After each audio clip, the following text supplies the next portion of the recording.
Hey guys, I'm Allie. Thank you for tuning into my channel. So today's episode might be a little triggering for those who are really queasy over bugs and creepy crawlies. So I tried to minimize the gross factor as much as possible. So I tried to be as honest with you guys about my garden struggles, and I figured this was an essential topic that all gardeners go through, so I really wanted to cover it in today's video. So I'll highlight 4 bugs that are an ongoing issue that I deal with. It's the cucumber beetle, the squash beetle, earwigs, and now the red lily leaf beetle. There are many others that affect our garden, but I'm just going to cover those 4 in today's topic. Alrighty, so as always, if you guys are a supporter of my garden videos, make sure you hit that like button and subscribe if you're new here. Thanks again for all your guys' support. It means so much to me, and it just encourages me to just create more content, and hearing all that great feedback just really it's nice. So, alright guys, let's get growing. Alright, so I'm going to start with one thing that is asked quite often, and it's about gardens and the weeds that are growing in your garden.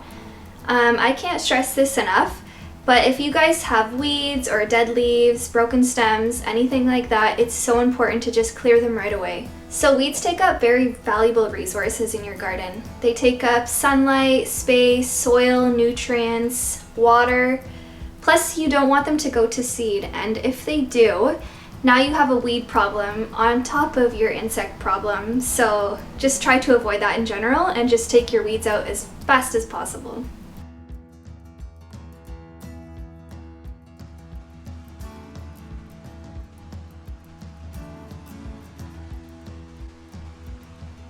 I manually remove any eggs that I see, any adults that I see, and I'll just take the whole leaf off and throw it into the soapy water. Some people use like a little dish with hot soap. I like to use a big bowl so I know for sure that they're gonna land in there. And so I mix hot soapy water with a little bit of like kitchen cleaning product just so I know that they're completely dead. So squash bugs primarily attack squash and pumpkins, although they can attack other plants from the cucurbit family, such as cucumbers or zucchinis, which is happening to us. So they suck the sap out of the leaves with their like piercing little mouth parts, and so this can damage the plant quite early on, so you really want to be sure to get those bugs right away. Thankfully they're pretty easy to kill, and they're quite large. You can notice them pretty easily. I used to kind of be disgusted by the way that they felt when I would squish them, but now I just squish them and throw them away. They can be pretty clever, and they are kind of tricky to catch if they see you, so make sure you kind of catch them off guard. Otherwise they'll do a little like dance around wherever you're trying to get them, and it's kind of funny. Good riddance, squash bug. See you never.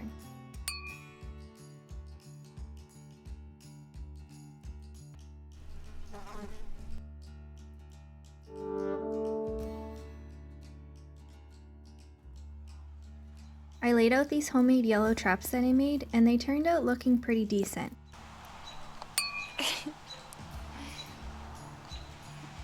I read that cucumber beetles like yellow looking containers, so I MacGyvered my own, and clearly I'm very proud of myself. I just put them at the base of the plants, and you can see how it kinda looks similar to the blossom. And any dying blossoms, I just pick off. So outdoor earwigs can cause so much damage to your plants, and once they start feeding on your flowers, your vegetables, the leaves, it can be particularly annoying. So management of earwigs is not easy, and I don't think you can completely eliminate them from your garden. Once they get out of hand, they just kind of spread like wildfire. But if there's anything that you guys have for suggestions on what you do to control your earwigs, can you please leave me a comment on what you do in the comment box, because I actually am genuinely curious. When I look through these beets, this is where I find the most earwigs, and I believe this is where the earwigs nested and multiplied the most. And you can tell they're living here because there's so many holes in the leaves, and when you look at the base, you can just see them squirming and scattering everywhere. So basically what that tells me is that I planted way too many beets here and now there's no airflow. The moisture is just sitting here. So I'm gonna try to thin some out even if they're not fully grown. Yeah, this earwig situation, normally you can just leave the earwigs and they're actually not bad for your garden. They can eat all the aphids and everything, but which I noticed that they were doing because I noticed I did have a lot of aphids on my leaves, but now there's not very many. So they're doing their job, but now there's too many. So I need to get rid of some of them. And I don't know if this is earwig eggs, but it looks disgusting. Since there's so many leaves here and I can't really see in between, any leaves that are like dead or kind of rotting away, that's what earwigs thrive off of. They eat that. So it's actually better to keep your garden relatively cleaned up so you avoid having any kind of snacks for them just waiting on the garden floor. So it's another tip. Yeah, if you guys could see how many earwigs there are here, like it's not as bad, but if you don't like bugs, it's gross. See how close everything is in there? That's not good. They're not gonna get very big. I'll probably just use those leaves later for some salad. So I removed a lot of beets. Still looks like I barely did anything. As I was doing it, the earwigs were coming up, so that was kind of gross. Obviously you can't control the whole situation of trying to get rid of all the earwigs. You can't.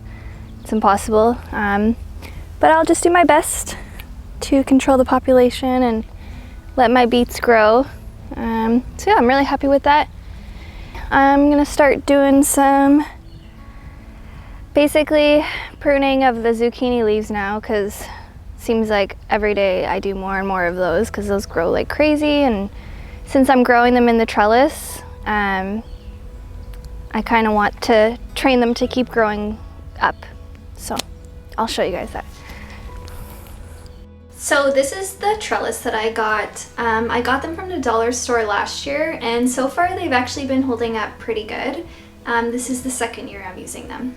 So I put the trellis on the zucchini plants when they're around this big, and that way I can start training the leaves to start growing up through the middle and encourage the zucchinis to grow kind of over the first ring, and that way they're supported and that they're not touching the ground completely. So the powdery mildew that you see on this leaf is normal, but if I notice that it's kind of getting out of control, once the leaf gets big enough, I'll just remove it so new ones can grow through. Any leaves that I find with these deadly squash bugs, here I'll show you. These are the the squash bug eggs. So I usually just rip the whole leaf, like the area where they're growing off. It is definitely tight in here, so it's definitely needing some pruning. Like you kind of feel bad getting rid of a leaf this big, but it grows so fast and it'll recover, so I'm not too worried.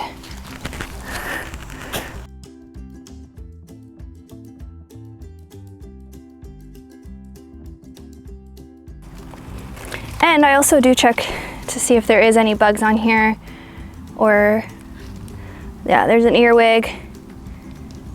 That's it. So I'll just get rid of that.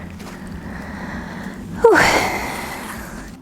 And you can see, like right here, it's kind of, I think that's from the cucumber beetle with the bacteria that it gives, so don't want that to spread to the rest of the plant.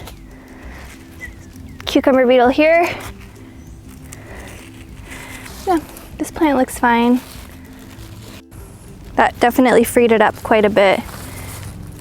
Yeah, lots of earwigs.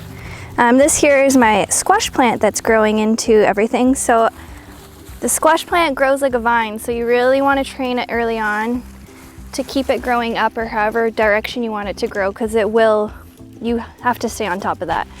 That's my one thing. It is a little heavy, so just try to weave it in.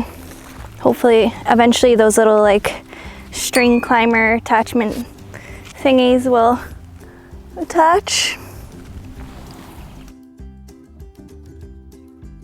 As you can see, my battle against the beetles and squash bugs have been kept at bay, and the leaves are very green and the vine is climbing up very nicely up the trellis. Aha! I caught you! Be gone, my arch nemesis! So I really wanted to add in just one more bug to talk about. This one is kind of new to me. I probably had it last year, but I just didn't know about the bad bugs and I wasn't really paying attention to it. So this one is called the red lily leaf beetle. It does kind of look similar to another beetle, so I think this is what it is, according to my research, but it's pretty challenging to identify it if I'm not an expert. I found these like little red dots growing on the sunflower leaves, and turns out they're little larvae from the beetles that are growing, and yeah, they're feeding on these leaves, and as they get bigger, they can completely demolish the whole plant right to the stem. So once I found that out, I just went ahead and removed all of them. So often they can consume all the leaves on the plant and just leaving the stem, causing severe damage to the overall plant health. So I only noticed them because I was actually looking for bad bugs, and when I came to it, I found about 10 leaves that were covered in them. So you can spray like insecticidal soap or whatever kind of mixture you can come up with at home. But for me, I prefer to just remove the whole leaf. These plants were already kind of grown, so I knew that if I removed just 1 or 2 leaves from the original plant, it's not gonna affect it. So there are so many factors that contribute to how many insects you get, what kind they are, and what they do to your garden. So personally, I think most of my garden's issues are related to the weather, my farming practices, the natural enemies in the garden, aka the pollinators, the good bugs, me. So I read a statistic that 98% of insects actually die before they reach maturity because of the natural ecosystem. So that's kind of good news. So I think next year what I'll do is I'll probably start using row covers early on just to protect like my new plants that I just transplanted into the vegetable garden. Kind of protect them early on from all the insects that are going to be attacking them. I'd probably change the location of the zucchinis and the squashes. I know you're supposed to rotate them every year in your garden, which I didn't do. I completely forgot. So next year I'll do that for sure. And then there's just a few other things that I'd like to try differently. So yeah. Alright guys, so that's it for today's video. If you learned something new or if you liked it, make sure you share and hit that like button. And subscribe if you enjoyed and you're new here. So yeah, thanks guys, and stay tuned for more.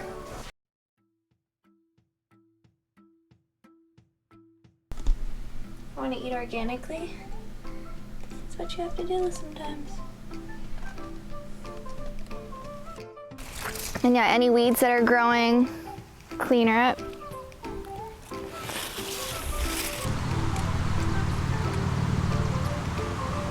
They sap